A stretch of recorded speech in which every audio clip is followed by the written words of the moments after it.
네, 꽃기호 6장, 7장, 8장에서는 가족 대상 사회복지 실천을 다룹니다. 7장, 8장에서는 대표적인 6개의 가족복지 실천 모델을 다루고요. 자, 6장에서는 그것과 관련해서 우리가 미리 알아둬야 될 개념 혹은 가족의 특징 등에 대해서 다루게 됩니다. 자, 첫 번째는 가족의 개념과 특징입니다. 읽어보시면 여러분들 뭐 다 알 수 있는 내용들이라서 요거는 패스를 하도록 하겠습니다. 현대 가족의 변화예요. 가족 규모 축소하고 있고요. 그 다음에 가족 구조가 전형성을 벗어난 다양한 비전통적인 가족 유형이 늘고 있습니다. 즉 다양해지고 있다라는 거죠. 가족의 기능이 많이 사회화돼서 축소되고 있습니다. 자, 그래서 이전에는 가족이 수행했던 기능이 이제 상당 부분 사회로 이양이 되었다라는 거죠. 그리고 이제 가족 생활 주기가 변화하고 있습니다. 가족 생활 주기의 시작은 두 사람이 만나서 가족을 형성하는 거고요. 그리고 이제 소멸은 마지막 남은 한 사람이 사망하는 것까지가 이제 가족 생활의 생활 주기의 처음과 끝이라고 볼 수가 있는데요. 근데 아예 이제 결혼을 안 하는 경우도 있고, 그 다음에 결혼 연령이 상승이 돼서 생활 주기 자체의 시작이 늦어지거나, 그 다음에 이제 생활 주기 자체가 자녀 수가 이제 확대되는 시기, 축소되는 시기, 이런 식으로 자녀 수에 따라서 나눠지는데 무자녀를 선택하는 경우들도 많고요. 그 다음에 이제 자녀 수가 적어져서 첫 자녀의 결혼이 끝자녀의 결혼인 경우가 많고, 그리고 이제 의학기술의 발달로 평균 수명이 이렇게 늘어나면서 빈둥지 시기가 더 늘어나고 있습니다. 그래서 이전에 비해서 가족생활 주기가 달라지고 있다라는 이야기를 하고 있습니다. 자, 그 다음 페이지로 넘어가시면 184쪽에서는 이제 가족 관계의 변화예요. 예전에는 좀 수직적인 관계가 많았죠. 즉 아버지 중심의 권위가 강했었는데 이제는 좀 더 부부 중심의 수평적인 관계로 확대가 되었다라는 이야기를 하고 있습니다. 자, 그 다음에 기능적인 가족과 역기능적인 가족인데요. 자, 기능적인 가족은요, 가족 구조가 유연하다라는 거예요. 역할 구조가 유연하고요. 그 다음에 가족의 규칙도 유연합니다. 그래서 가족 규칙도 유연하다. 유연한 역할을 부여한다. 이걸 우리가 좀 응집성도 있지만 적응성도 있고 문제 해결 능력이 높다. 뭐 이런 식으로 얘기를 할 수가 있고요. 그 다음에 부모 자녀 사이의 관계에 적절한 경계가 있고 역할 분담 유연하다. 그 다음에 가족 규칙도 유연하다. 뭐 이런 얘기를 하고 있습니다. 가장 핵심적으로 많이 나오는 건 역할이, 그리고 가족의 규칙이 유연하다. 그리고 경계가 적절하다. 이런 게 이제 기능적인 가족의 특징이다라는 거죠.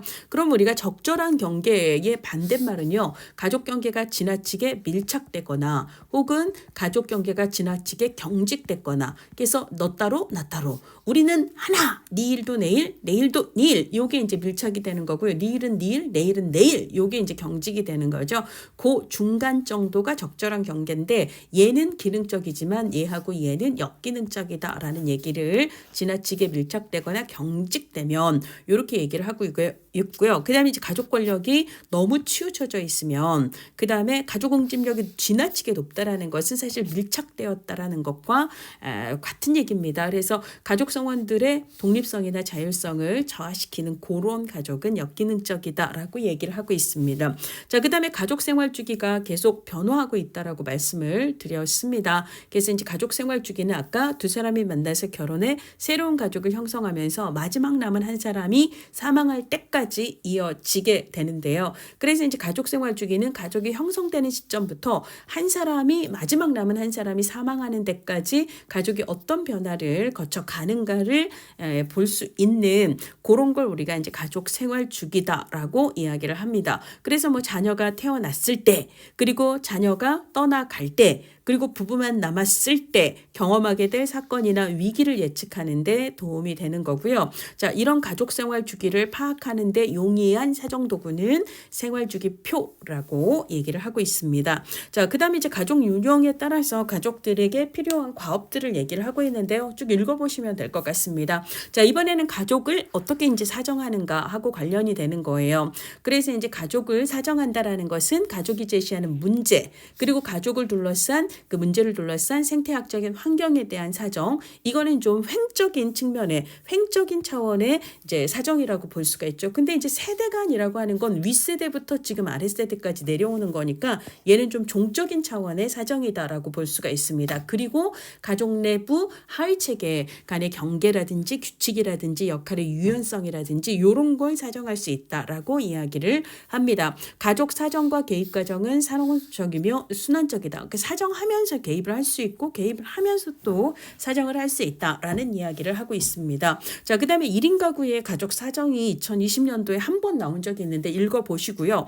자, 횡적인 차원은 주변 체계와의 상호작용에 초점을 두는 이런 걸 이야기를 하는 거고요. 그다음에 종적인 차원은 세대 간에 이제 이어지고 있는 문제 뭐 이런 것들을 사정하는 데 초점을 둡니다. 자, 가족을 사정하는 도구인데 가계도는 사실 우리 실천론에서 실천 단계에서 실천 과정에서 우리 접수 단계, 그다음에 자료 수집 단계, 그다음에 사정 단계, 그리고 계획 단계, 그리고 개입 단계, 그리고 종결과 평가와 종결 단계, 여기서 이 사정 얘기하면서 각종의 사정 도구들을 살펴봤었는데요. 그 내용하고 다르지 않습니다. 근데 이제 같은 내용이 실천론에서도 나오고 실천 기술론에서도 나온다라고 생각을 하시면 돼요. 그럼 가계도는 기본적으로 다세대 가족 치료 모델, 얘의 개발자가 이제 보웬이라고 하는 정신의학자인데요. 정신과 의사인데 보웬의 다세대 모델에서 개발이 된 사정도구가 가계도입니다. 그래서 기본으로 우리가 가계도를 통해서 가족의 구성, 가족원의 구성, 그다음에 가족의 구조를 살펴볼 수가 있고요.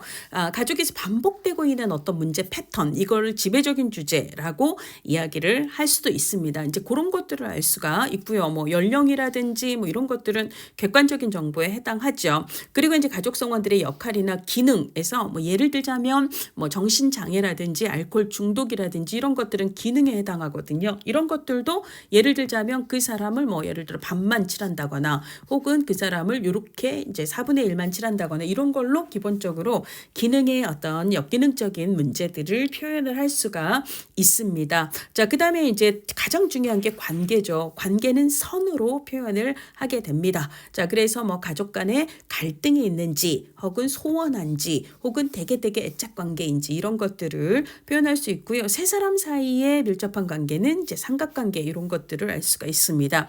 자, 그다음에 가계도 자체가 세대 간에 연결이 되는 가족 문제를 이해하기 위해서 만들어졌어요. 그래서 세대를 통해 반복되는 어떤 패턴을 이해할 수 있고요. 그래서 세대 간에 전수되는 반복적인 사건이라든지 뭐 이런 것들을 알 수가 있습니다. 자, 그다음에 이제 가족이 지금 현재 생애 주기상 어떤 단계에 있는지를 가계도를 통해서 알 수 있는 거고요. 가장 이제 중요한 거는 종단적인 정부, 원가족과 지금 현재 그것도 알 수 있지만 그 외의 횡단 그리고 종합적이고 통합적인 가족의 속성을 이해할 수 있는 가족 사정 도구라고 볼 수가 있습니다. 자, 이번에는 생태도예요. 생태도는 환경에 초점을 두죠. 예, 그래서 환경 혹은 주변 체계와의 관계 혹은 교류, 상호작용을 파악할 수 있습니다. 그래서 이제 원 안에 개인이나 가족 혹은 가족 관계를 놓고 그러고 이제 원의 사이즈에 따라서 얼마나 중요한가, 그리고 이제 이 선의 종류에 따라서 얼마나 어떤 관계를 형성하고 있는가,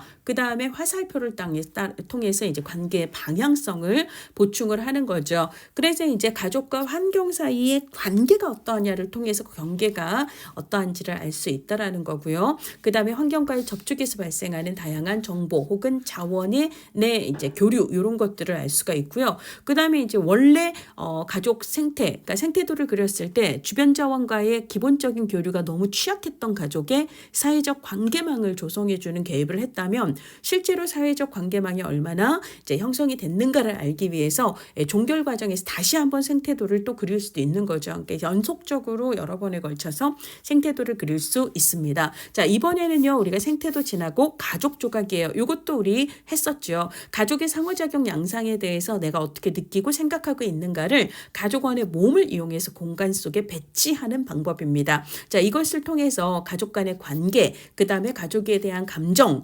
인식 이런 것들을 말 없이 해요. 그래서 가족 조각을 할 때는 말을 하지 않습니다. 서로 이야기하지도 서로 웃지도 않아야 합니다. 자, 그걸 통해서 가족 내에서 숨겨져 표현하지 못했던 감정이라든지 가족 규칙, 특히 이거를 사정할 수 있다라는 걸 꼭 알아두셔야 되고요. 자, 혹은 인식을 파악할 수 있다라고 이야기를 합니다. 자, 그래서 공간 속에서 가족 구성원의 몸을 이용해 상호작용, 우리가 생각하는 상호작용 양식을 이제 조각가 역할을 맡은 가족 성원이 자유롭게 표현을 합니다. 앞서 얘기했듯이 실제 조각이 이루어지는 동안에는 말하지 않을 것, 웃지 않을 것, 이게 이제 방어 기제로 작동해서 진심의 표현을 가로막을 수 있기 때문입니다.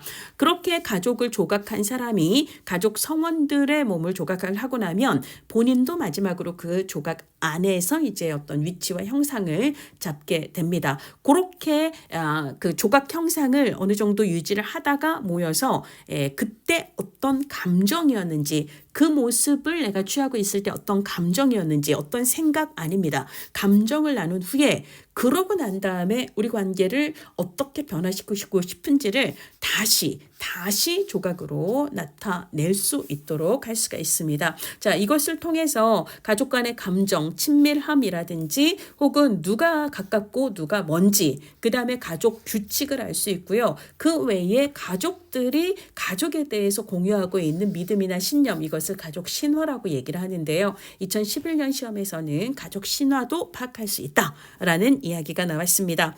기타 이제 가족 사정도구로 생활주기표는요. 우리가 이제 아까 가족 생활주기라고 얘기를 했는데요. 지금 현재 우리 가족이 이제 가족 생활주기상 어떤 위치에 있고, 지금 현재 우리 가족 성원들은 각각 발달 단계에서 기본적인 과업이 무엇인가, 그리고 실제로 과업의 충족 정도가 어떠한가, 이런 것들을 파악하기에 용이한 사정도구입니다. 자, 그 다음에 라이프 히스토리를 생활력이라고 얘기를 하죠. 라이프 히스토리에 대한 표예요. 그러니까 연대표 같은, 그래서 연대적으로 이제 몇 년에 무슨 일, 몇 년에 무슨 일, 이런 식으로 중요했던 과거 사건들을 표 하나로 쭉 정리를 함으로써 시기별로 가족에게 일어난 중요한 사건이나 문제, 그리고 그것이 현재 어려움에 어떤 식으로 이제 영향을 주었을까를 판단할 수 있도록 도와주는 사정 도구가 되겠습니다. 자, 그 다음에 사회적 관계망 표 혹은 사회적 관계망 격자라고도 얘기하죠.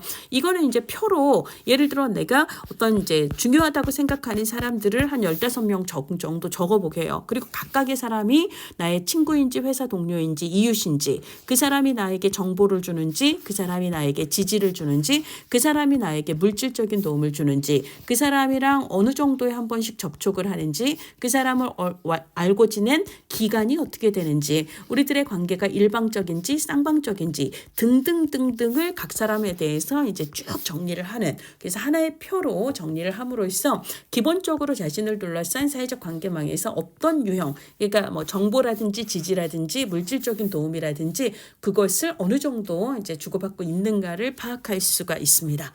자, 이번에는요, 가족 대상 사회복지 실천에 대해서 이야기를 하도록 할게요. 어떤 문제가 가족 모두에게 영향을 미치고 있고, 그리고 가족 구성원이 그 문제의 발생 유지에 영향을 주고 있을 때에는 설사 그 가족이 어느 한 사람의 문제를 지목해서 이 사람의 문제를 해결해 달라라고 요구를 했을 때에도 이 문제를 해결하는 과정에 가족들의 참여가 필요하다, 가족 단위의 개입을 고려할 수가 있습니다. 자, 그러면 초기 가족 상담을 시작하는 초기 단계에서는 가족들이 가족 치료자를 이게 이질적으로 느끼지 않고 좀 편안하게 받아들일 수 있도록 관계 형성을 하는 게 중요한데요. 이것을 우리는 뒤쪽에서 구조적 가족 치료를 이야기한 민우친 구조적 가족 치료에서는 합류라고 표현을 하고 있습니다. 그래서 초기에 관계 형성을 하는 그런 기법을 이제 합류라고 이야기를 한다라는 이야기죠. 자, 그래서 뭐 가족과 합류함으로써 신뢰 관계를 형성한다, 이런 얘기가 있고요. 그리고 나머지 내용들은 쭉 읽어보시면 당연한 얘기예요. 가족 개입을 위한 전제 조건입니다. 한 가족 성원이 보이는 증상은 사실 그 사람만의 문제가 아니라 가족 관계에서의 어떤 역기능을 어쩌면 이게 연결해서 보여주고 있다, 표출하고 있다. 그리고 가족 내 한 사람의 문제는 사실 가족 성원 모두에게 영향을 주고, 마찬가지로 한 가족 성원의 개입 노력과 그 사람의 변화는 가족 전체의 변화에 영향을 줄 수 있다라는 거예요. 자, 그래서 책에 체계적인 관점의 핵심 키워드 중에 순환적 인과성이 있었잖아요. 그러니까 결국은 서로 영향을 주고 받는다. 이렇게 이야기를 하는 거고요. 이걸 우리가 이제 체계 관점이라고 얘기를 할 수 있고, 그다음에 이제 그 문제를 전체적인 환경 맥락 속에서 바라보고 그 환경과의 상호작용 속에서 보자. 이런 걸 뭐 생태학적 관점이다라고 이야기를 할 수가 있습니다. 가족이 서로 상호작용하는 것은 가장 핵심이 의사소통이기 때문에 의사소통 이론 뭐 이런 것들도 가족 대상 실천에 필요한 이론이다라고 얘기를 할 수가 있습니다. 자, 가족은 서로 긴밀하게 영향을 주고받는 하나의 체계다. 그리고 굉장히 순환적인 인과성을 보인다. 이런 관점으로 접근하는 걸 가족체계 관점이라고 얘기를 하게 되는데요. 기본적으로 1950년대부터 이제 가족치료 모델들이 대두가 되게 되는데, 이 초기에 이제 가족치료 모델들은 가족은 체계다. 서로 긴밀하게 영향을 주고받기 때문에 가족 내 어느 한 부분의 변화는 가족 전체에 영향을 줄 수 있다라고 얘기하는 그런 관점을 공유하면서 시작을 하게 됩니다. 자, 그래서 체계 관점에서 가장 핵심적인 게 순환적 인과성, 순환적 인과관계예요. 그러니까 너 때문에 못 살아라고 얘기를 하지만 근데 A가 B에 일방적으로만 영향을 주는 그런 관계는 아니죠. 네가 원인이고 나는 결과야. 이렇게 얘기할 수 없다라는 거예요. 서로가 상호작용하는 것, 이 방식 자체가 초점이 된다라는 거죠. 그래서 가족 내 상호작용의 영향을 강조하는 거고요. 서로 영향을 주고받는 과정, 상호 영향은 지속적으로 이루어진다. 그리고 이제 상호관계의 가장 핵심이 또 의사소통이거든요. 그래서 언어적, 비언어적인 의사소통의 상호작용 패턴 속에서 문제의 반복 양상을 탐색을 합니다. 자, 근데 이제 보통 가족 문제를 호소하는 가족들은요, 상호작용이 이렇게 왔다 갔다 같은 자리에서 반복을 하기보다는 보통의 경우에는요, 왔다 갔다 하면서 사이즈가 커져요. 왔다 갔다, 그 다음에 다시 조금 더 커져요. 그 다음에 더 커집니다. 그러다가 더 커집니다. 그리고 더 커집니다. 그러니까 사실 사소한 다툼으로 시작을 했는데 오고 가는 과정에서 서로 감정이 상해서 더 짜증이 나고 더 신경질이 나고 그런 식으로 켜지는 경우가 있죠. 이것을 우리가 파문 효과라고 이야기를 해요. 예를 들어 물에, 호수에 돌을 던지면 이게 계속 커지잖아요. 그러니까 그렇죠. 이런 걸 우리가 파문 효과라고, 파문이 인다라고 얘기를 하는데, 가족 간의 상호작용 같은 경우도 같은 자리에서 맴돈다기보다는 서로의 갈등과 상처와 승질과 분노를 더 키우는 방식으로 왔다 갔다 하는 거예요. 그러니까 그게 그냥 순환이 아니라 악순환적으로 계속 연결이 되어 있다. 이렇게 얘기를 하는 거고요. 가족 성환이 많을 때는 그 양상이 더 복잡한 양상을 띠게 된다라고 얘기를 합니다. 그러니까 가족 문제의 원인은 너 때문이야! 이런 식으로 접근이 되는 게 아니라 상호작용의 문제에서 찾는다라고 이야기를 하는 거고요. 그래서 이들이 서로 어떤 식으로 순환적으로 인과관계를 이게 상호작용을 하는가, 요거에 초점을 둔다라는 이야기를 하고 있습니다.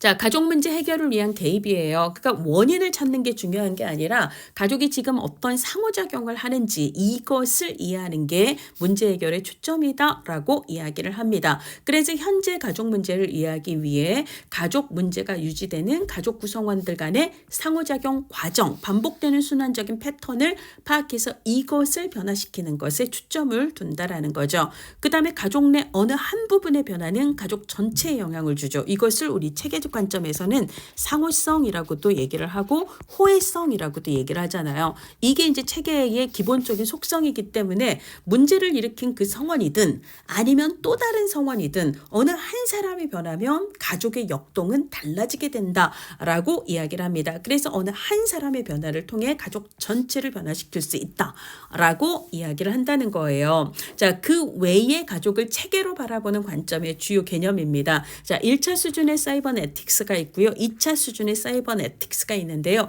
여기 이제 핵심은 객관적이냐 객관적이지 않으냐를 얘기를 합니다. 자, 그러니까 가족 치료자가 있고 가족이 있는데요. 가족 치료자와 가족은 그러니까 서로 그냥 가족 치료자가 가족을 치료하고 진단할 수 있다. 어떤 위치에서? 객관적인 위치에서. 이렇게 얘기를 하는 것은 1차 수준의 사이버네틱스입니다. 자, 그래서 전문가의 객관적인 입장, 그래서 객관적으로 문제를 파악해서 객관적으로 문제를 해결할 수 있다라고 얘기를 하는데, 일단 그 치료자가 가족 관계 안으로 들어오게 되면 이것을 아까 구조적 가족 치료의 미누치는 뭐라고 얘기했죠? 조이닝, 합류라고 얘기를 했잖아요. 그럼 결국은 그 가족 치료자도 가족과 상호작용을 하게 되는 거거든요. 그러면 결국은 가족 치료자도 체계의 한 부분이 되는 거고, 그리고 이 사람의 개입은 결국은 그 체계 내에서 서로 상호작용하면서 가족 체계에 영향을 줄 수 있다라는 거예요. 그러니까 객관적이고 중립적인 치료자의 위치라는 건 없다. 상호작용 속에서 서로 영향을 주고받는 체계의 일부가 된다라고 얘기를 합니다. 따라서 가족 치료자가 가족과 완전히 분리된 중립적인 위치를 갖지는 않는다라고 얘기하는 것을 2차 수준의 사이버네틱스라고 이야기를 합니다. 자, 우리 항상성 개념은요, 체계, 인행사에서 체계 개념에서 얘기를 했습니다. 시소를 떠올려야 되는 거죠. 우리가 시소는 주변과 상호작용을 해서 이게 흔들릴 수 있지만, 그렇지만 본래 자리로 돌아오게 되는 거잖아요. 항상 하던 대로 하려는 속성이 있다라는 거예요. 가족도 하나의 체계이기 때문에 가족도 약간씩 조금 편차가 있을 수는 있지만 결국은 하던 대로 현상을 그대로 유지하려고 하는 그런 경향, 기존의 균형으로 돌아가려고 하는 경향이 있다라는 거예요. 이 가족 항상성하고 관련이 되는 개념이 가족 규칙이에요. 그러니까 뭐 이랬으면 이렇게 해야지, 이랬으면 이렇게 해야지, 이랬으면 이렇게 해야지. 항상 하던 대로가 있기 때문에 당연히 어느 순간부터는 그렇게 해야 되는 거 아니야? 라고 생각을 하게 된다는 거예요. 이거 당연히 그래야 해. 이게 이제 규칙이 되는 거고요. 그 가족 규칙에 따라서 가족은 하던 대로 지속적인 관계를 유지하는 그런 속성이 있다라는 거예요. 우리는 늘 이렇게 해왔어. 이게 이제 다른 가족과 구별되는 정체성을 형성하기도 하지만 오히려 항상성이 변화를 가로막는 그런 이제 장애물이 되기도 하죠. 그래서 전문가가 가족과 개입하는 과정에서 가족은 변화가 아니라 그냥 우리 살던 대로 하던 대로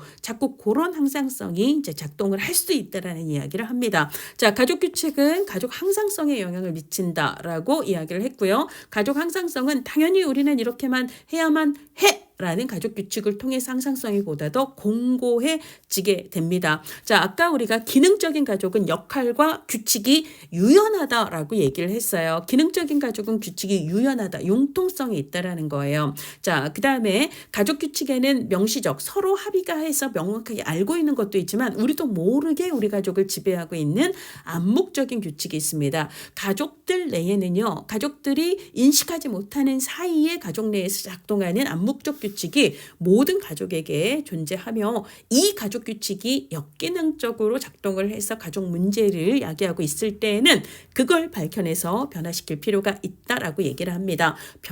유연하게 변화할 때 기능적이다. 아까도 나왔던 얘기죠. 자, 이번에는요, 이중구속이에요. 자, 이중구속, 그 다음에 가족 규칙, 그 다음에 가족 항상성, 이런 말들은 주로 이제 가족 체계 관점에서 공통적으로 사용하는 단어이긴 하지만 보통 이제 가족 치료 모델들 중에서는 특히 전략적 가족 치료에서 특히 더 많이 사용합니다. 물론 이제 거기서만 사용하는 건 아니에요. 뭐 가족 규칙은 경험적 가족 치료에서도 필수 키워드가 되기는 합니다만 주로는 이제 전략적 가족 치료에서 이 용어들을 많이 사용을 하게 됩니다. 전략적 가족 치료 모델은 1959년 미국의 서부 캘리포니아의 팔로 알토라는 지역에 멘탈 리서치 인스티튜트 정신건강연구소라는 기관이 설립이 되면서 거기서부터 이제 전략적 가족 치료가 시작이 돼요. 근데 이제 이쪽에서 연구를 했던 게 뭐냐면 정신질환자 가족의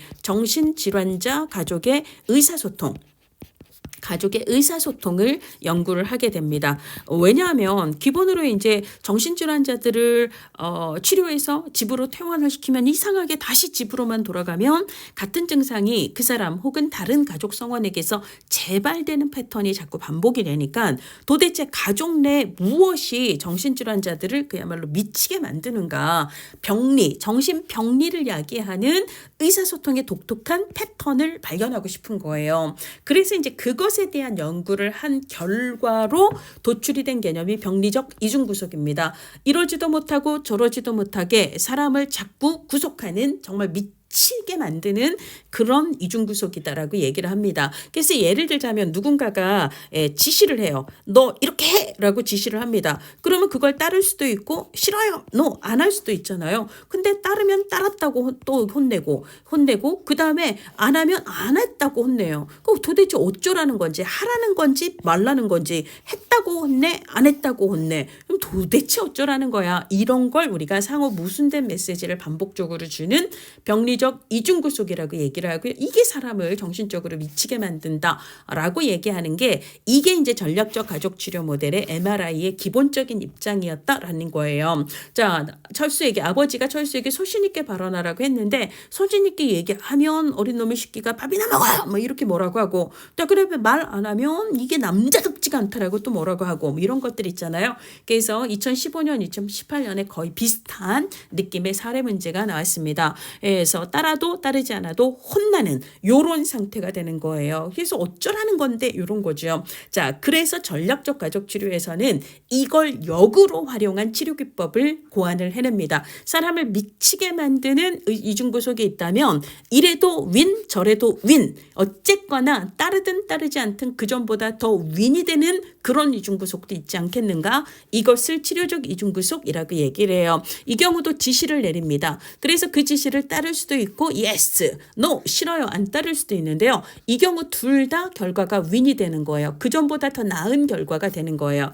예를 들자면 우울한 사람에게 우울증을 호소하는 사람에게 우울해 더 우울해라고 지시를 했다고 합시다. 그래서 이제 뭐 좀 이상한 지시다 싶지만 어쨌거나 네 알았습니다. 우울하려고 노력을 했다라고 합시다. 그러면 뭐가 달라지는 거냐면 그전까지는 우울이 나를 컨트롤하고 있었거든요. 지배하고 있었거든요. 근데 지금은요. 내가 우울하려고 해요. 뭐죠?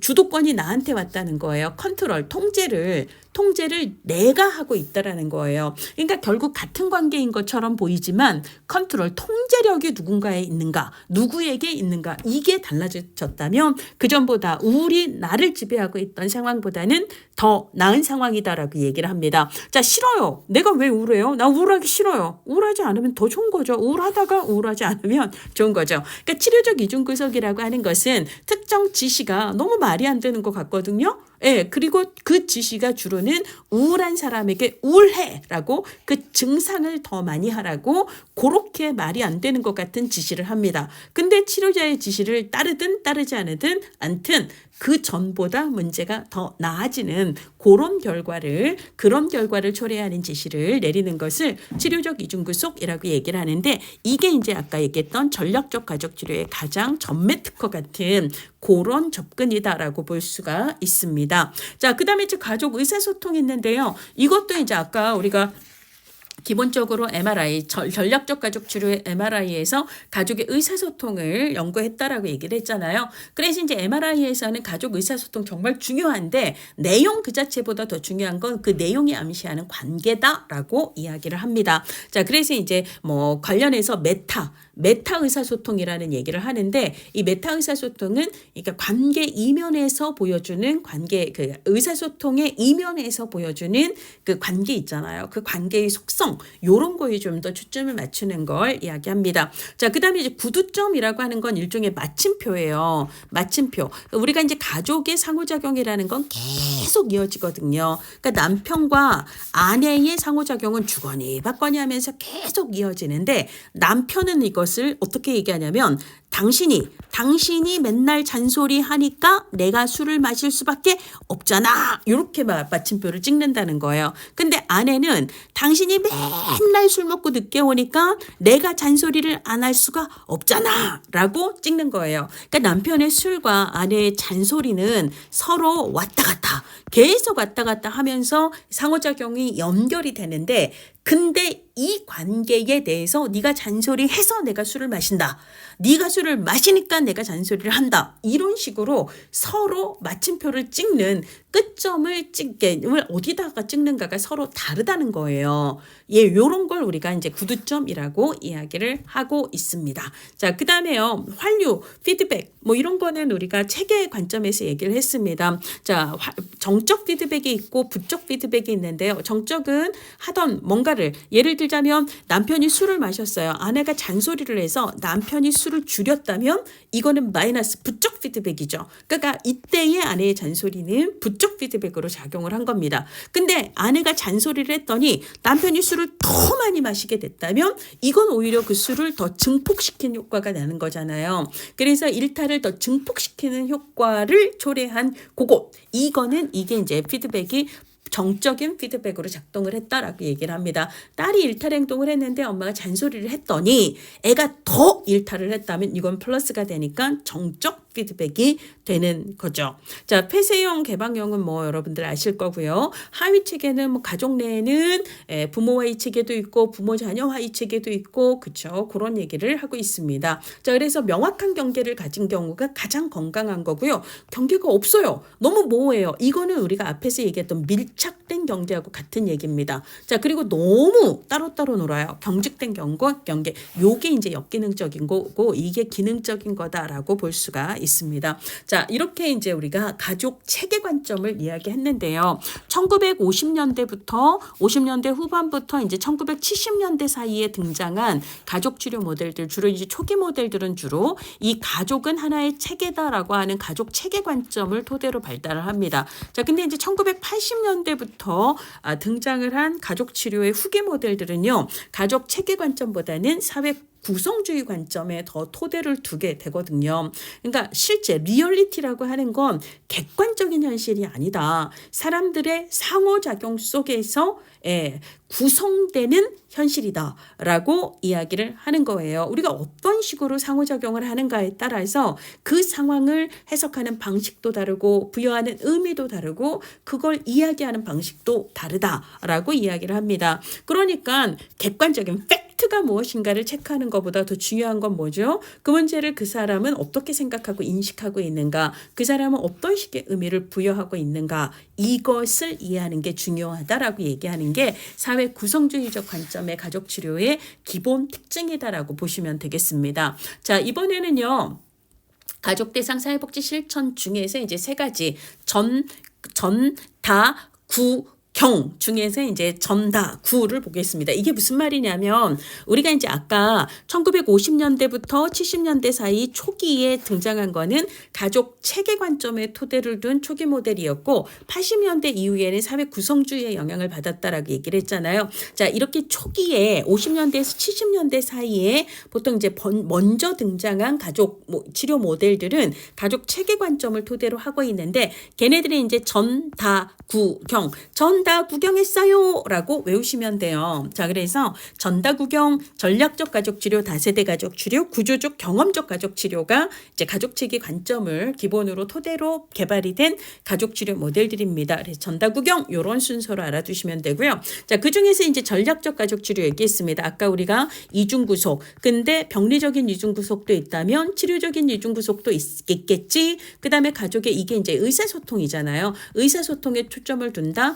그 다음에 가족의 항상성, 그리고 이제 가족의 항상성은 주로 이제 어떤 거에 영향을 어떤 거에 영향을 받는다, 가족의 규칙에 의해서 영향을 받는다, 뭐 등등등을 얘기했던 게 이제 주로 전략적 가족 치료 모델의 이야기입니다. 자, 일단 전략적 가족 치료 모델은요, 단기 개입 모델이에요. 단기 개입 모델입니다. 그래서 이 문제의 원인, 이건 장기 개입 모델에서 관심을 가지는 거고요. 그게 아니라 지금 이 가족의 문제 자체를 효과적으로 해결할 만한 전략을 찾는 게 핵심이다라고 이야기를 합니다. 자, 그 다음에 이제 그 효과적인 전략에 초점을 맞춰야 되는 건 뭐 때문이야 이렇게 원인, 기본으로 얘네들은 상호작용에 초점을 두기 때문에 네가 원인 이런 거 없어요. 그래서 상호적인 인과관계 혹은 악순환적인 연쇄 고리라고도 얘기하죠. 그래서 뭐 이거 연쇄작용을 변화시킨다라고 얘기하는데 서로 상호작용을 하면서 계속 일이 커지는 파문 효과 혹은 악순환적인 연쇄고리 있잖아요. 이런 것들을 확인해서 변화시키는 게 필요하다라고 이야기를 하고 있습니다. 자, 가족 구성원들 사이의 힘의 우위에 따라서 대칭이다, 보완이다. 이건 뭐냐면 남편이 으르렁거리면 아내도 으르렁거려요. 이것은 대칭이다라고 얘기해요. 남편이 으르렁거렸더니 아내가 여보 미안해요. 바로 바짝 엎드렸다면 이건 보완적인 관계예요. 이런 식의 관계가 형성이 된다라고 이야기를 하고 있습니다. 제가 아까 메타 의사소통 얘기했는데요. 자, 우리가 말의 의사소통에서 내용보다 더 중요한 건 뭐다? 그 내용이 내포하고 있는 관계의 차원이 중요하다라고 이야기를 했는데요. 그런 거에 초점을 두는 걸 메타 의사소통이에요. 지금 우리가 말하는 방식이 사실은 뭐 어떤 걸 드러내고 있는가, 이 의사소통을 드러내는 의사소통을 얘기를 하고 있습니다. 자, 개입기법은요 어떻게 외우시냐면 전력재순환, 계속 입에 딱 붙을 때까지 반복을 하십시오. 그래서 여러분들이 걷기 운동을 하시든 화장실에서 볼일을 보시든 그냥 쉬지 마시고 전력제순환 하시면서 오셔야 돼요. 전략적 가족 치료는요. 역설적 지시, 재명명, 순환적 질문, 이게 핵심입니다. 전력 재순환이에요. 그 중에서도 가장 중요한 게 바로 역설적인 지시라고도 하고 역설적인 개입이라고도 하고 역설적인 의도라고도 이야기를 하는데요. 자, 이게 이제 우리가 아까 얘기했던 요거죠. 치료적 이중 구속에서는 지시를 내리는데 이게 너무 말이 안 되는 것 같은 지시를 내려요. 우울한 사람한테 너 더 우울해라고 지시를 내리는 거거든요. 요런 걸 우리가 역설적 지시라고 얘기를 해요. 그러니까 뭐죠? 치료적 이중구속 아이디어에 기초를 둔 전략적 가족 치료의 가장 대표적인 개입기법이 바로 역설적 지시다라고 이야기를 할 수가 있습니다. 가장 대표적인 게 그 증상을 더 하라라고 이야기를 하는 거예요. 예를 들자면 계속 부부싸움을 하는, 계속 갈등을 하는 사람에게 매일 30분 동안은 부부싸움을 더 해라고 지시를 하거나, 그 다음에 부모의 지나친 간섭에 시달리는 민수에게 부모에게 사사건건 의논해서 아주 세세한 간섭을 받아라. 그 다음에 게임 중독이 문제인 아이에게 계속해라. 그만두지 말고 게임을 계속해라 라고 얘기하는 거예요. 부부싸움 하는 사람한테 부부싸움 계속해라. 우울한 사람에게 더 우울해라. 그 다음에 부모의 간섭을 더 받아라. 그 다음에 게임 계속해라. 그죠? 그 증상을 계속해. 요거를 역설적 지시 중에서는 증상 처방이다라고 이야기를 합니다. 제지 기법이라고 하는 것은 아유 천천히 해요. 아유 내일부터 해요. 아유 뭘 이렇게 급해. 천천히 하죠. 뭐 요런 거 있잖아요. 그래서 변화의 속도가 빨라. 그러니까 천천히 가자. 이런 식으로 얘기하면 오히려 클라이언트가 마음이 급해져서 빨리 변화하고 싶은데 저 왜 저러지? 이런 느낌을 갖게 하는 기법을 제지 기법이라고 얘기를 합니다. 자, 그다음에 실현 기법이 혹은 고된 체험 기법이에요. 자, 이건 뭐냐면 가족이 호소하는 그 문제 행동을 할 때마다 그 문제를 더하라 이게 아니라 그거보다 더 힘든 일을 시키는 거예요. 예를 들자면 자녀에게 계속 화를 내는 엄마한테 자녀에게 되게 화가 나면 그러면 온 집안 대청소를 하라 이런 식으로 숙제를 내는 거예요. 그럼 나중에 대청소하다가 힘들어갖고 내가 이제 이거 하느니 차라리 애들한테 화 안 내고 말지 뭐 이런 것들 있잖아요. 자, 요렇게 차라리 그 문제 행동을 안 하는 게 차라리 낫지 이런 식으로 하도록 하는 기법을 얘기합니다. 그러니까 역설적 지시라고 하는 것은요. 문제를 예시하는 순환고리를 끊어내야 되거든요. 그래서 문제 행동을 오히려 더 하도록 혹은 그거보다 더 힘든 일을 하도록 지시하는 기법을 이야기를 합니다. 문제 행동을 유지 혹은 강화하도록 함으로써 클라이언트가 통제력을 발휘할 수 있도록 한다. 아까 우울하라 라고 얘기를 하면 내가 우울하려고 노력을 하는 순간 우울이 나를 지배하는 게 아니라 내가 우울을 컨트롤한다라고 얘기했습니다. 이게 이제 통제력이 되는 거죠. 그래서 변화에 대한 가족의 저항이 클 때 이걸 역으로 이용하는 거예요. 그래서 저항이 클 때 열심히 합시다. 그럼 싫은데 이렇게 얘기를 하는데 뭐 열심히 해. 천천히 하자. 그러면 나 열심히 해야 될 것 같은데 이렇게 저항이 반작용으로 그래서 나 열심히 하고 싶은데 요렇게 끌어올리도록 하는 그런 거고요. 얘는 치료적 이중구속을 활용하는 기법이다라고 얘기를 할 수가 있습니다. 자, 그 다음에 이제 재명명 혹은 재구성은요. 우리가 실천론에서 면접론 얘기하면서 사회복지 실천의 면접에서 얘기를 했었어요. 자, 재명명은요. 문제를 바라보는 클라이언트의 관점과 의미를 보다 더 긍정적으로 변화시키는 거예요. 의미를 수정한다. 관점과 시각을 변화시킨다라고 이야기를 하는 게 이제 재명명 혹은 재구성이라고 얘기를 합니다. 자, 그 다음에 순환 질문은요. 시험 문제 아직 나오진 않았는데 돌아가면서 차례대로 질문을 해서 대답을 하도록 하는 거예요. 딸이 이랬을 때 엄마는 어땠어요? 저 이랬어요. 그럼 따님, 엄마가 그랬을 때 따님은 어땠어요? 전 그랬어요. 이러면서 서로 대답을 하면 서로가 어떤 상호작용을 하는가 상호작용을 드러내도록 돌아가면서 계속 질문에 답을 하도록 하는 질문 기법입니다. 자, 이번에는요. 두 번째로 전다 구경의 다세대 가족치료 모델을 보도록 하겠습니다. 자, 얘는요. 보웬이라고 하는 정신과 의사가 만들었는데요. 우리가 이제 아까 가게도 가계도가 바로 다세대 가족 치료 모델의 보엔이 만들었다라고 이야기를 했습니다. 그래서 여러분들이 일단은요, 자, 그 다음 페이지에는 암기팁 있잖아요. 불이 나갖고 다세대 주택이 탈까 너무 걱정이 돼요. 다세대 탈까 일단 요거를 암기하셔야 됩니다. 다세대가 홀랑 탈까봐. 자, 그래서 가계도 알아두셔야 되고요. 그리고 탈삼각화를 알아두셔야 됩니다. 자, 이게 이제 왜 중요한지 설명을 드리도록 할게요. 자, 주요 개념을 얘기하고 있는데 자아분화, 가족투사, 삼각관계, 정서적 단절, 다세대 전수, 핵가족 정서체계 요런 단어들이 다세대 가족 치료 모델에서 나왔습니다. 자, 그 중에서도 가장 중요한 게 자아분화예요. 그래서 이 사이즈가 가장 크죠. 네, 요 개념을 알고 계셔야 되는데요. 자, 자아분화라고 하는 것은요, 이런 거예요. 우리가 이제 가계도를 그립니다. 아빠가 있고 엄마가 있어요. 그리고 이제 두 사람이 결혼을 해서 아들을 둘 낳았습니다. 근데 이 아빠가 이 큰아들한테 몰빵을 하는 거예요. 큰아들한테 몰빵을 하고 둘째는 똑똑하긴 한데 부모의 지원을 못 받았어요. 그러는데 큰 아들은 부모의 지원을 그렇게 많이 받아놓고도 별로 성공을 못했습니다. 그래서 아빠하고 갈등이 생겨요. 너는 이놈의 자식이 내가 너한테 얼마나 기대가 컸는데 뭐 이런 거 있잖아요.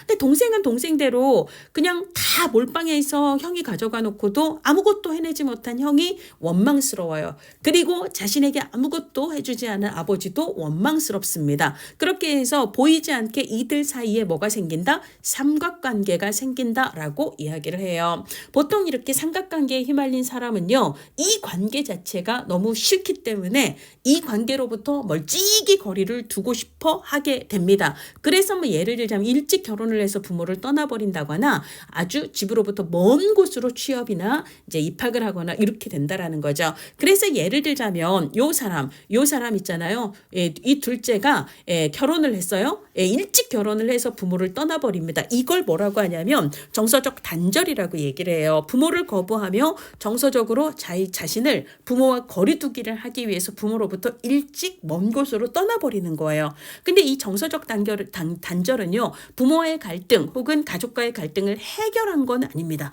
해결하지 않은 채 그냥 거리를 둔다는 거예요. 근데 이제 이 사람이 다시 결혼을 해서 자기도 아들을 낳았다고 칩시다. 근데요, 너무 이상하게 얘가 그렇게 꼴보기 싫은 거예요. 첫째가. 이런 거예요. 자, 그럼 이때 이 감정의 실제 대상은 누굴까요? 요 사람이죠. 자신의 형에 대한 감정이 자신의 첫째 아들에게 뭐가 됐다라고 얘기하냐면 투사가 됐다라고 이야기를 합니다.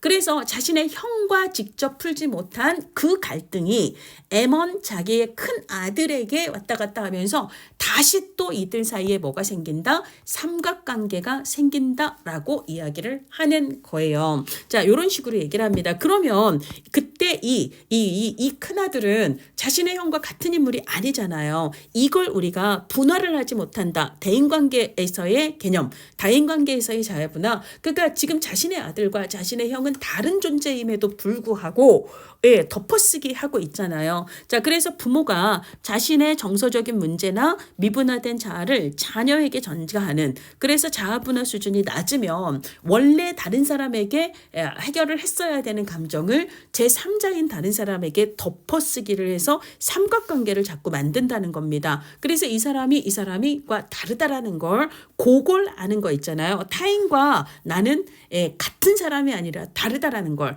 그러면서도 정서적인 관계를 잘 맺을 수 있는 능력, 이것을 대인관계에서의 자아분화라고 이야기를 하고요. 두 번째, 정신 내적에서의 자아분화라고 하는 것은 생각과 감정, 즉 이성과 감정이 마치 이렇게 시소처럼 균형이 잘 잡혀야 되는데 어떤 사람들은 감정이 너무 강해서 감정이 너무 강해서 이성이 너무 약한, 이거를 우리가 자아분화 수준이 떨어진다라고 이야기를 해요. 이게 이제 균형을 잘 잡는 게 이게 정신 내적인 측면에서 자아분화다라고 얘기를 합니다. 따라서 자아분화가 잘 된 사람들은 얘와 얘가 다르다라는 걸, 그다음에 감정과 이성이 균형을 잘 잡고 있다라는 거예요. 그래서 그런 얘기를 하고 있습니다. 자, 그래서 뭐 잘 분화가 되고 사고와 감정의 균형을 잇고 그다음에 타인과 융합하려는 경향이 줄어든다. 이거는 무슨 말이냐면 기본으로 형과 자신의 아들은 다른 존재잖아요. 근데 형을 여기다 덮어쓰기 위해서 마치 자신의 아들을 형 대하듯 하고 있잖아요. 자, 이게 융합입니다. 융합은 퓨전이에요. 서로 다른 걸 섞어버렸다라는 거예요. 서로 다른 존재를 섞어놓고 이 사람에 대한 감정을 이 사람한테 그런 거예요. 자, 그런 경향이 자아분화 수준이 높으면 줄어든다라는 얘기예요. 그러니까 삼각관계를 형성하지 않죠. 왜죠? 형하고 풀어야 되는 문제는 형이랑 직접 푸는 거지 애만 제3자를 끌어들이는 삼각관계를 형성하지 않기 때문입니다. 자, 근데 자아분화 수준이 낮으면 그러면 자신의 불안이나 갈등을 그 갈등의 실제 당사자와 풀지 않고 제3자를 끌어들이는 방식으로 삼각관계를 통해 자꾸 피하려고 하는 근데 그런 현상이 지금 이들 사이에서 삼각관계가 또 다른 형태로 그 다음 세대로 연결이 되고 있잖아요. 자, 이런 식으로 여러 세대에 걸쳐서 전수될 수 있다라고 이야기를 합니다. 그래서 이제 다세대 전수에 대한 이야기를 하고 있고요. 그러니까 결국은 핵가족의 가족 구성원들의 정서적인 상호작용은 이런 식으로 서로 굉장히 긴밀하게 연결이 되어 있다라고 이야기를 하는 겁니다. 제일 중요한 건 뭐예요?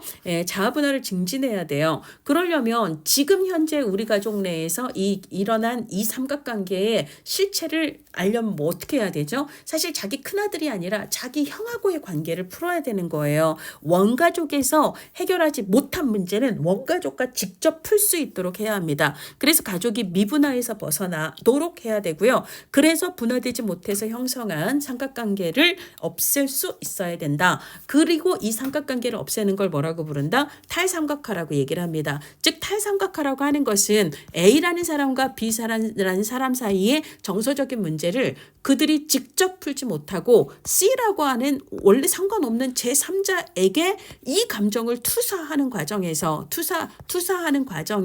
이렇게 생겨버린 걸 우리가 삼각관계라고 얘기를 하잖아요. 그러면 이 삼각관계로부터 이 제3자인 C를 해방시키기 위해서는 원래 그 감정의 당사자인 A와 B가 제대로 문제를 해결할 수 있도록 돕는다라는 이야기를 하고 있습니다. 자, 그래서 예를 들자면 아내가 남편과의 관계에서 불안할 때 자꾸 아들을 끼우게 되는 거예요. 따라서 사회복지사는요, 아내가 남편과의 갈등을 직접 해결함으로써 아들이 이 삼각관계에서 해방이 될 수 있도록 돕습니다. 이건 무슨 기법이죠? 탈삼각화 기법이다라고 얘기를 할 수가 있습니다. 자, 그래서 가족이 그런 삼각관계라든지 그런 걸 이해할 수 있도록 하면서 이해할 수 있도록 하기 위해서 가계도를 작성한다라는 얘기고요.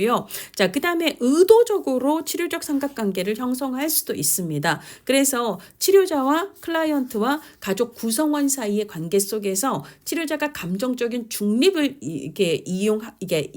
유지하면서 의도적으로 삼각관계의 역동을 활용해서 클라이언트의 자아분화를 돕기 위한 이런 개입을 할 수도 있다라는 거예요. 자, 그다음에 I 포지션, 그러니까 나 입장 취하기는요, 타인을 비난하는 대신에 자신의 생각과 느낀 바를 잘 말할 수 있는 뭐 예를 들자면 지금 남편과 아내 사이의 갈등과 불안을 직접 풀지 못하고 아들에게 이 아내가 자꾸 이렇게 집착을 하거나 의존을 하거나 나는 너밖에 없어 라고 얘기할 때 아들이 엄마 있잖아요. 나는 엄마 아들이라고. 엄마가 그렇게 이제 불안한 거 아빠에 대해서 하고 싶은 얘기는 아빠랑 직접 얘기해 보시는 게 어때요? 라고 얘기를 함으로써 삼각관계에 휘말리지 않고 아들이 아들로서의 포지션을 지키는 것은 I 포지션이라고 얘기를 할 수 있습니다. 코칭은 넘어가셔도 될 것 같아요. 자, 이번에는요. 미누친의 구조적 가족치료 모델입니다. 자, 우리가 이제 아까 미누친의 구조적 가족치료 모델 전다 9에서 이제 구조적인데요. 우리가 이미 얘기했던 것 중에 하나가 합류가 있었죠.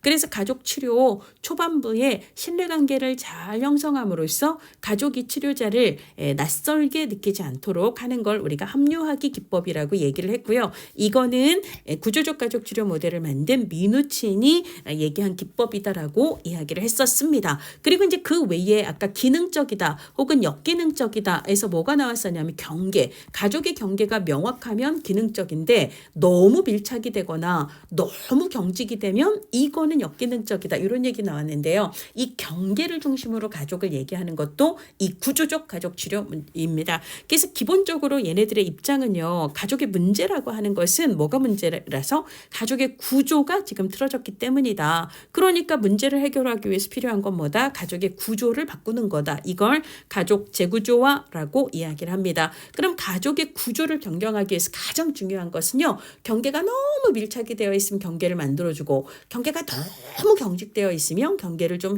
허물어줌으로써 가족의 적절한 경계를 만들어주는 게 가족 재구조화의 핵심이다라고 얘기를 하고 있습니다. 그 외에 가족의 위계를 얘기를 하는데요. 우리가 이제 조부모 가족이 있고, 조부모가 있고, 그 다음에 부모가 있고, 그 다음에 자녀 세대가 있고, 이들 사이에 위계가 있죠. 그러면 이들 사이에도 경계가 적절해야 돼요. 그러니까 자녀가 결혼을 했으면 그러면 조부모와 부모 사이엔 적절한 경계가 있어야 되는데 이 경계가 너무 밀착이 되어 있거나 너무 경직이 되어 있으면 이것도 문제인 거거든요. 그렇게 해서 경계를 바로잡아야 적절한 위계를 세울 수가 있습니다. 그런 얘기를 하고 있어요. 그래서 적절한 위계 구조를 만드는 것, 가족을 재구조화하는 것, 그 다음에 가족에 처음에 적절하게 합류하는 것, 신뢰관계를 형성하는 것 이렇게 얘기를 했고요. 그 다음에 이제 가족의 권력 구조가 있는데 가족의 권력을 예를 들어 4인 가족이라고 할 때 가족의 권력을 아빠 혼자서 모두 다 독점을 하고 있어요. 그래서 가족 나머지 성원들이 다 아빠의 눈치를 보고 아빠는 가족 치료 중에서도 나머지 성원들이 자기가 자기 얘기를 하는 걸 가로막고 다 자신이 대변하려고 하는 이런 불균형이 있을 때 이 불균형을 깨뜨리고 권력의 균형을 잡아줘야 되죠. 이런 걸 이제 균형 깨뜨리기라고 이야기를 합니다. 뭐 이런 식으로 개입을 한다라는 이야기를 하고 있습니다. 자, 그래서 가장 핵심적인 거 가족 구조를 바로 잡는 거에서 이제 핵심은 경계를 재조정하는 데 있습니다. 그러면 이제 가족을 둘러싼 외부 환경과의 경계가 어떠한가? 개방형 가족은요 명확한 경계를 가지고 있으면서 아주 적절하게 이제 외부와 상호작용을 하는 체계예요. 근데 폐쇄형 가족은 어떻죠? 너무 경직된 경계를 갖고 있어서 외부와 상호작용을 차단하거나 너무너무 제한적인 상호작용만 하는 곳이죠. 그 다음에 방임형 가족은요. 가족과 가족 외부를 구분하는 경계가 너무 모호해요. 그 구분이 너무 없어서 가족 내에서 끝나야 되는 게 너무 외부로 너무 노출이 되거나 외부의 침입을 너무 받거나 뭐 이런 것들이 이제 방임형 가족이죠. 그러니까 우리가 이제 기본으로 이 가족이 예를 들어 개방형 가족이 아니라 폐쇄형이나 방임형이라고 한다면 폐쇄형 가족은 가족 외부와의 상호작용을 좀 더 촉진하는 방식으로 개입을 하고요. 방임형 가족은 가족의 경계를 좀 바로 세우는 개입을 해야 될 겁니다. 자, 이번에는요. 가족 내 하위 체계 간에 엄마 아빠 그다음에 이제 자녀 뭐 이런 체계들 간의 경계가 있습니다. 이것도 기본으로 가장 건강한 것은 명확하면서도 이제 상황에 따라서 유연하게 조정이 될 수 있는 게 건강한 거예요. 근데 지나치게 밀착이 되거나 지나치게 경직 이것을 유리되었다라고 얘기를 합니다. 이런 경우가 문제라는 거죠. 지나치게 경직된 경계 혹은 지나치게 모호하다 이것을 밀착된 경계라고 이야기를 합니다. 그래서 이제 너무 경직 혹은 너무 밀착 이거 둘 다 문제다라고 이야기를 합니다. 그래서 밀착 경계 너무 이제 밀착 경직은 역기능적이다라고 이야기를 하는 거고요. 명확하면서도 유연한 즉 융통성이 있는 경계로 변화를 시켜주는 게 핵심이다라고 얘기를 합니다. 그래서 경계가 너무 모호하면 지나치게 투과성이 높은 밀착 가족이 되는 거고요. 과도한 밀착 이것도 문제가 된다라는 거예요. 너무 간섭이고 내일도 내일 우리는 하나 뭐 이런 것들 그래서 독립성이나 자율성이 결여될 수밖에 없어요. 근데 유리된 가족은 지나치게 경직되어서요. 가족이 서로 관심도 없고 보호해주지도 않아요. 의사소통도 안 하고요. 관계도 소원합니다. 자, 이런 게 되는 거죠. 그래서 이런 문제들을 경계의 조정을 통해서 해결할 필요가 있다라고 얘기를 합니다. 자, 그다음에 이제 개입 기법인데요. 개입 기법은 그 다음 페이지에 그림이 있습니다. 자, 구시성을 가진 남자아이가 굉장히 키가 큽니다. 그래서 얘가 큰지 이 실이 긴 실이에요. 이 실이 큰지 구씨가 군이 큰지 긴 실이 긴지 한번 재보자. 이런 느낌으로 극윤 긴 실과 경합 구근, 긴실과 경합, 이게 키 재보자 이런 느낌이에요. 구조적 가족 치료는 균형 깨뜨리기입니다. 이거는 권력의 불균형을 재조정하는 기법이다라고 얘기를 했습니다. 그 다음에 긴장 고조시키기예요. 긴장 고조시키기는 가족들이 지금까지 보통 하고 있던 상호작용 패턴에 제동을 걸어요. 스탑! 이렇게 얘기를 하는 거예요. 그래서 가족이 어머 왜 그러지? 약간 그런 느낌을 갖도록 하는 걸 긴장 고조시키고요. 실연, 여기서 직접 한번 해보세요 라고 실제로 해보도록 하는 걸 실연이라고 얘기를 하고요. 과제를 부여할 수 있습니다. 경계를 조정하는 거예요. 경계를 조정한다라는 걸 경계 만들기라고 하는데 지나치게 밀착되었는가 지나치게 경직되었는가 혹은 유리되었는가 이거를 이제 밀착은 경계를 세워주고 경직은 경계를 좀 허물어주는 개입을 하는 걸 얘기하고요. 그 다음에 이제 가족 초기에 가족들과의 상호작용을 그렇죠? 촉진하는 라포를 신뢰관계를 형성하는 것을 합류하기라고 얘기를 했습니다. 자, 그래서 각각을 얘기를 하고 있어요. 구균, 긴실과 경합에서 경계 만들기라고 하는 것은 아까 지나치게 밀착되었을 때는 그래서 이제 적절한 거리를 두어서 자율성과 독립성을 확보할 수 있도록 하라. 그 다음에 지나치게 유리되었을 때는 조금 더 가족들이 상호작용할 수 있도록 하라. 이런 얘기를 하고 있습니다. 자, 그 다음에 이제 합류는 라포를 형성하는 거예요. 신뢰관계를 형성하는 거예요. 가족들이 이질감을 느끼지 않고 좀 더 편안하게 느낄 수 있도록 하는 거예요.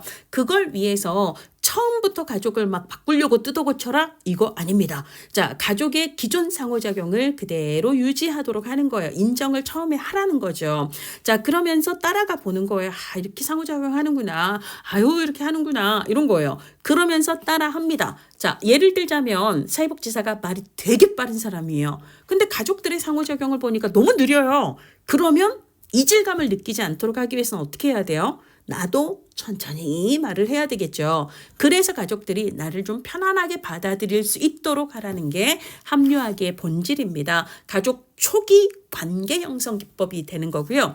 자, 실연은 여기서 직접 한번 해보세요 라는 얘기예요. 그래서 가족이 이랬어요 저랬어요 막 이런 얘기를 하면 그랬군요. 그럼 그 얘기를 지금 여기서 두 분이 한번 나눠보시겠어요? 이렇게 얘기하는 것을 실연 기법이라고 얘기를 합니다. 자, 그 다음에 균형 깨뜨리기는 아까 가족의 권력이 불균형할 때 의도적으로 그것을 조정하기 위한, 그래서 예를 들자면 남편이 너무 권력을 쥐고 있고 아내는 힘이 약해요. 그러면 사회복지사가 의도적으로 아내 편을 들고 그래서 아버님 어머님이 말씀 끝나실 때까지 개입하지 않는 걸로, 중간에 끼지 않는 걸로, 그래서 어머님이 하고 싶은 얘기 자유롭게 해보세요. 이런 식으로 얘기하는 건 균형 깨뜨리기입니다. 그리고 그 기법은 긴장 고조시키기일 수도 있는데요. 원래 가족이 하던 상호작용에 제동을 걸어서 긴장을 유발하는 거거든요. 이 집은 원래 아내가 남편 눈치 보고 남편은 언제라도 자식들과 아내의 이야기에 막 끼어드는 게 원래 패턴이었는데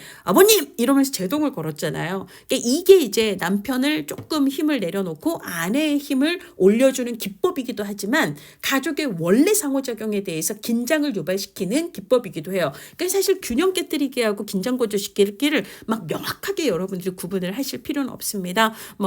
과제를 줄 수 있고요. 그 다음에 이제 가족의 구조를 그림으로 도식화하는 것을 가족 지도라고 이야기를 합니다. 자, 그런 얘기들을 쭉 하고 있어요. 자, 여기까지 하고 이제 쉬었다가 그 다음에 경험적 가족 치료 모델과 해결 중심 모델 이야기 치료를 하도록 하겠습니다.